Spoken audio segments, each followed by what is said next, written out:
Bom dia, meus amados irmãos. É com alegria que nós estamos mais uma vez presentes aqui. Gostaria de estar olhando para o rosto de cada um, mas infelizmente, por enquanto, isso é impossível. Mas, na graça de Deus, estamos juntos. Eu gostaria de levar os nossos pensamentos a uma pergunta. Como é que eu ou você reagiria numa determinada situação? É uma pergunta que sempre devemos nos fazer. Como eu agiria? Gostaria de, para isso, ler Gênesis capítulo 45, versículos 1 a 11, que diz assim: José não conseguia mais conter-se diante de todos os presentes, então falou em alta voz: fazei com que todos saiam da minha presença. E ninguém ficou com ele quando se revelou a seus irmãos. E levantou a voz em choro, de maneira que os egípcios o ouviram, bem como a casa do faraó. Então José disse a seus irmãos: Eu sou José, meu pai ainda vive? E seus irmãos não conseguiam responder-lhe, pois estavam perplexos diante dele. E José disse mais a seus irmãos: Aproximai-vos. E eles se aproximaram. Então prosseguiu: Eu sou José, vosso irmão, a quem vos vendestes para o Egito. Agora não vos entristeçais, nem guardais remorso por terdes vendido para cá, pois foi para preservar vidas que Deus me enviou adiante de vós. Porque já houve 2 anos de fome na terra e ainda restam 5 anos sem lavoura e sem colheita. Deus enviou-me adiante de vós, para vos conservar descendência na terra e para vos preservar a vida com um grande livramento. Assim, não fostes vós que me enviastes para cá, mas sim Deus, que me colocou aqui como conselheiro do faraó, como senhor de toda a sua casa e como governador de toda a terra do Egito. Apressai-vos, subi a meu pai e dizei-lhe: assim diz teu filho José: Deus me colocou como senhor de toda a terra do Egito. Desce a mim e não te demores. Habitarás na terra de Gósen, estarás perto de mim, tu e teus filhos, e os filhos de teus filhos, e as tuas ovelhas e os teus bois, e tudo quanto tens. Amém. É uma história impressionante. É uma história em que dificilmente nós nos colocaríamos no lugar de José.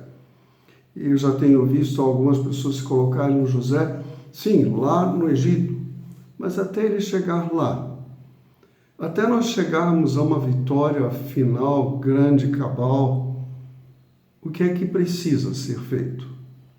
Todos nós estamos acostumados a uma vida de tranquilidade, de facilidades, a uma vida em que não precisamos mais nos perguntar como eu reagiria. A gente pergunta o que eu faria.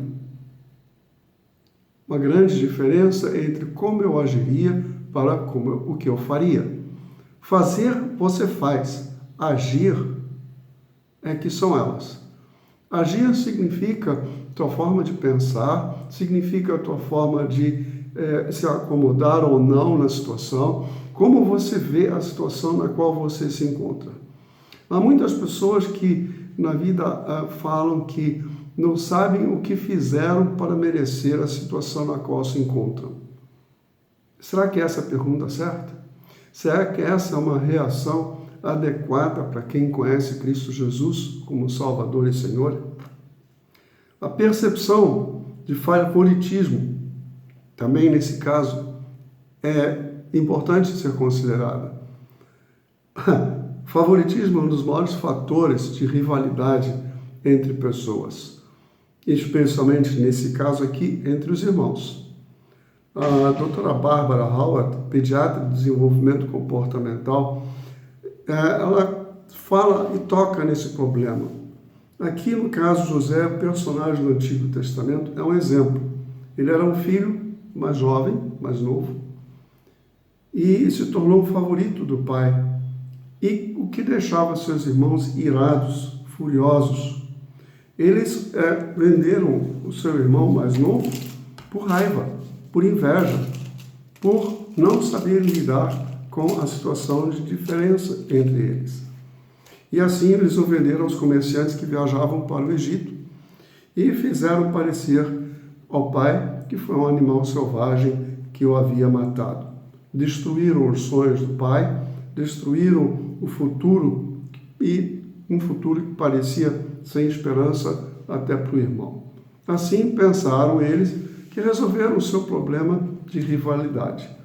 Ao longo dessa jornada, longa mesmo, José, com tudo isso que aconteceu, nunca perguntou o que foi que eu fiz para merecer isso. Ter tido 2 sonhos, ter sido honesto e falado com o pai e os irmãos do que sonhou. Ele seria culpado da interpretação que deram para os sonhos dele? Não. José foi fiel, confiou nele mesmo e nas situações ruins. Ele não se abalou nesse ponto. Deve ter tido suas decepções com seus irmãos, sim. Mas quem confia em Deus não se decepciona com as pessoas a ponto tal de mudar a sua opinião acerca da vida. Depois de ser falsamente acusado pela mulher de seu patrão e de ser preso por algo que não fizeram, lutou com a injustiça de sua situação, entretanto continuou confiando no Senhor. É importante nós vermos isso porque muitas vezes, inclusive hoje em dia, nós temos situações em que as pessoas são injustiçadas. Assalto, violência, falsidade de nomes, de identidade. Tem muita gente que ultimamente tem sido levada à polícia e à justiça sem ter feito coisa alguma. E a família corre atrás para mostrar que não. Mas são esforços humanos, falhas humanas. Mas quando os nossos esforços deixam de ser humanos contra as falhas humanas, nós vamos ver que quem luta por nós é Deus. Será que temos esta visão? Anos depois, seus irmãos de José vieram ao Egito para comprar grãos. Durante um período de intensa fome, que a Bíblia deixa-nos claro que era de 7 anos, que não haveria lavoura, não haveria nada que pudesse ser lavrado ou retido. Então, essa fome intensa, eles se aterrorizaram.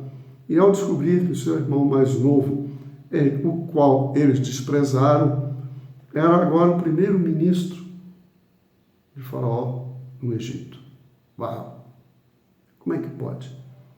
José lhes disse, depois de uma série de encontros e reviravoltas provocantes, ele disse: não vos entristeçais, nem vos irriteis contra vós mesmos, por me haveres vendido para aqui, porque para a conservação da vida, Deus me enviou adiante de vós. Deus me enviou adiante de nós. Claro que os irmãos ficaram com remorso. Claro que os irmãos ficaram em dúvida, com sentimento de culpa. E agora? O que foi que eu fiz? Isso acontece. Uma situação de humilhação. Humilhação não pela pessoa, mas pela verdade que vem à tona, mostrando que nós agimos mal, agimos indevidamente com aquela situação. Para nós podermos dizer, foi Deus que me trouxe para cá, foi Deus que me fez passar por isso, que aquilo que vocês fizeram no caso de José, não foram vocês, foi obra de Deus para que eu salvasse vocês. Aí você pergunta, bem, mas por que então Deus não usou o irmão mais velho e sim o mais novo? É uma questão de relacionamento pessoal com Deus. José era fiel a Deus. José buscava a Deus, mais do que seus irmãos, inclusive o mais velho. Isso é mostrado no caso dos sonhos que José teve. José não sabia qual era a significação dos sonhos. Veio a saber depois. Mas os mais velhos, que tomaram a iniciativa e que estavam irritados com ele, jamais estariam na condição de estarem lá no Egito. Sabem por quê? Isso ia subir a cabeça deles. Subiria na cabeça deles. Será que eles teriam fugido da mulher de Faraó? Será que teriam suportado a prisão? Não. Por isso nós temos que olhar quem nós seríamos. Se nós vamos olhar esses irmãos de José e José, 12 irmãos. De 12 pessoas, 11 não procuravam Deus. Um buscava Deus. Se nós olharmos isso, essa é mais ou menos a proporção que existe no povo judeu, dos que realmente buscam a Deus e dos que não buscam Deus, buscam os seus próprios interesses. É assim na vida real, hoje também com Jesus. Se nós olharmos a proporção de quantos realmente buscam Jesus a ponto de serem fiéis através de situações da vida, entendendo que Deus providencia essas situações para nos usar para uma coisa melhor, em benefício de quem? Dos outros. José foi usado dessa maneira para beneficiar quem? Seus irmãos, os familiares de seus irmãos, seu pai, todos os que estavam com eles. Sim? E isso é o real ponto de vista, a real maneira de se enxergar as chamadas tribulações na vida. Elas são permitidas por Deus, para o nosso próprio bem. E assim, as amáveis palavras de José fazem questionar a cada um de nós, e a mim me faz, se eu estaria pronto para me vingar. É o que humanamente qualquer um faria. Agora chegou a minha vez. Vocês estão aqui? Agora eu vou me vingar. Mas não foi o que José fez. Será que em vez de vingar, nós seríamos misericordiosos? Porque o coração confia no Senhor. Essa que é a grande maravilha do reino de Deus. É estar na contramão da forma humana de ver a vida. Deus não vê a vida como nós, como humanos, vemos a vida. Jamais poderíamos dizer a Deus ou a alguém, o que foi que eu fiz para merecer isso? Bom, primeira coisa, você não fez. Você, aliás, fez não confiar em Deus. Você não fez confiar em Deus. Esse que é o ponto. E aí as coisas ocorrem, claramente, porque o inimigo sabe disso. O inimigo sabe nos usar. E aí, quando a questão é como eu reagiria, pergunta mais por base disso eu vou ceder às minhas tendências humanas, ao meu ponto de vista humano de ver as coisas, aí eu estou cedendo a Satanás. Mas se eu buscar a forma divina de ver as coisas, que isso foi uma providência divina, isso é uma permissão divina, o que será que eu estaria aprendendo com isso? Isso sim é que nos vai trazer uma real mudança de postura, uma real mudança de comportamento. E assim, José diz, não fostes vós que me enviastes para cá, mas sim Deus que me colocou como pai ou como conselheiro de Faraó, para que vocês tivessem comida. Então ele diz assim, Deus me colocou como Senhor de toda a terra do Egito, desce a mim e não te demores. O recado para o pai. Para o pai, ele estava morto. Para o pai não tinha mais alegria na vida. Para o pai, os sonhos se foram. José, que encarou a situação, ele não sabia o que ia acontecer. Quando ele foi vendido como escravo, ele não sabia o que ia acontecer. Como ele foi, pelo seu comportamento, colocado como mordomo na casa de Faraó, da filha de Faraó, e aí, o que acontece? A mulher começa a ter o olho nele. Ele não reagiu como um ser humano. Ele podia até aproveitar da situação. Mas o que daria? Há quanto tempo ele estava sem ver uma mulher? É o que se fala hoje, Sexo é diversão, sexo é para dar prazer. Não é, não. Prazer carnal acaba. Mas o prazer na obra divina, ele cresce, ele se avoluma. Mas nós temos que ser fiéis. Por isso, nas horas mais sombrias da vida, com os olhos da fé, podemos ver a amorosa mão de Deus nos segurando, nos conduzindo. Eu sei bem disso. Meus amados, vamos orar da seguinte maneira. Pai, dá-nos fé para confiar em Ti. Habilidade de ver a Tua boa mão ao longo da vida. Que essa postura de buscar a Deus, de tentar ver a situação do ponto de vista de Deus, muda completamente a nossa disposição interior.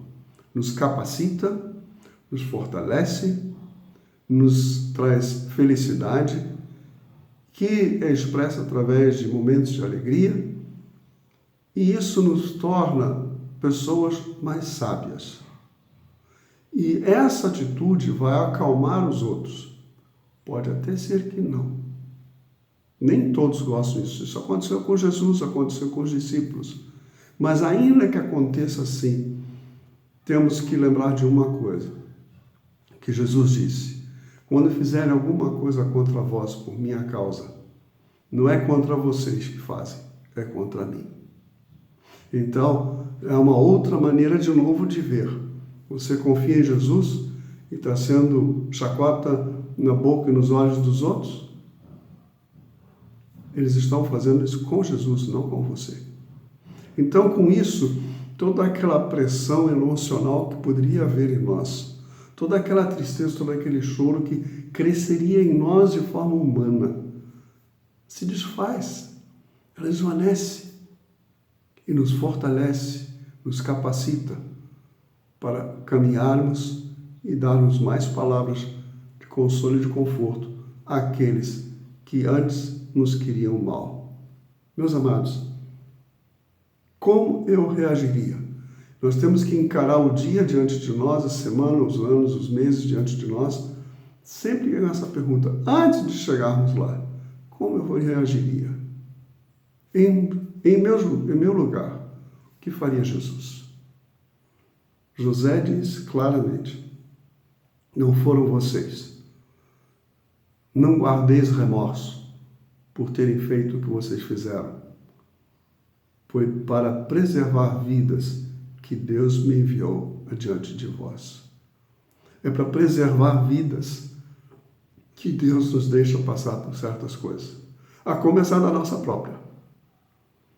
Porque se Deus não preservasse a nossa vida, como é que poderia estar preservando outras?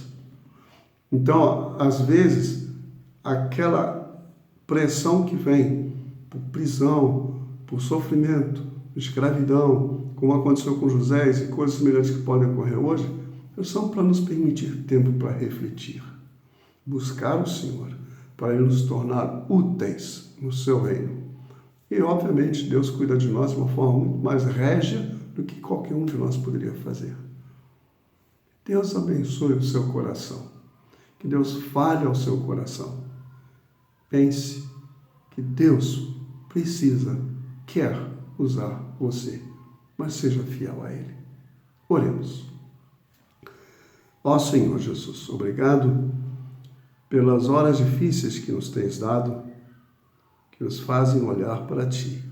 Obrigado, Senhor, porque tem exemplos na história, no passado, de pessoas que confiaram em Ti. Pessoas de menos importância, pessoas rejeitadas, pessoas não reconhecidas. Como foi Davi quando foi escolhido por Ti? Um homem pequeno, sem força. Mas olha o que ele foi capaz de fazer porque confiou em Ti. José, o mais novo, como ele foi vilipendiado, dado como morto. Mas olha o que fizestes com ele. Simplesmente porque é fiel, porque foram fiéis. Ajuda-nos, Senhor. Dá-nos essa mudança de entendimento e a capacidade, Senhor, de sermos fiéis. Mas ser fiel é uma decisão que cabe a nós. Portanto, Senhor, dá-nos força, ajuda-nos na nossa fraqueza, na nossa falha. Perdoa-nos, Senhor, quando nos desviamos da fidelidade, mas te rogamos, Senhor, ajuda-nos, que teu Espírito nos faça acordar. Abençoa assim, Senhor, cada membro, cada amigo de Vila Barcelos, cada pessoa que é fiel a Ti e busca a Ti, Senhor, para que sejam fortalecidos para um futuro, Senhor, que Tu tens reservado para nós. Louvado e bendito seja, Senhor Jesus. Amém. E que Deus abençoe você na sua trajetória, confiando única e exclusivamente em Cristo Jesus. Amém.